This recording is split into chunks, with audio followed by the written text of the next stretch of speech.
ইতিহাস মানুষকে বাঁচতে শেখায়। ইতিহাস মনের অস্তিত্বকে জাগান দেয়।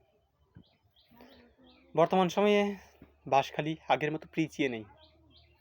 বাঁশখালী কথা বললেই বেশি ওঠে ঘণ্টামারার চিত্র। কারণ বর্তমান ঘণ্টামারা একটি ডেভেলপ এলাকা। এই ঘণ্টামারার নামের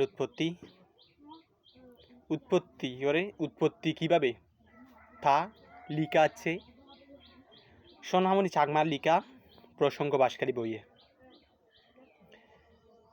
ঘণ্টামারা বর্তমানে যেটি ঘণ্টামারা, একসময় সেই জায়গাটি পানির নিচে ছিল, সাগরের তলদেশে। ক্রমে ক্রমে সেটি ভরাট হয়ে চরে পরিণত হয়। চরে যখন পরিণত হয় তখন ওখানকার লোকজন ওখানে নোয়াবাদ বা চাষাবাদ করতে শুরু করে।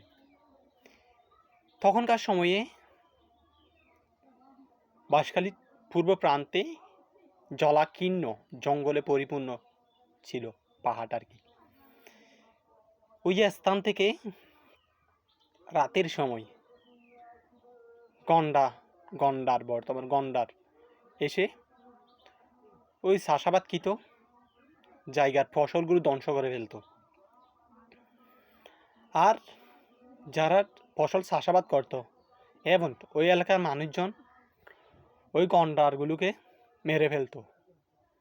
এরপর থেকে ওই গন্ডামারা নামের উৎপত্তি হয়, যেটি বর্তমানে বাঁশখালী একটি অন্যতম ইউনিয়ন বললেই চলে।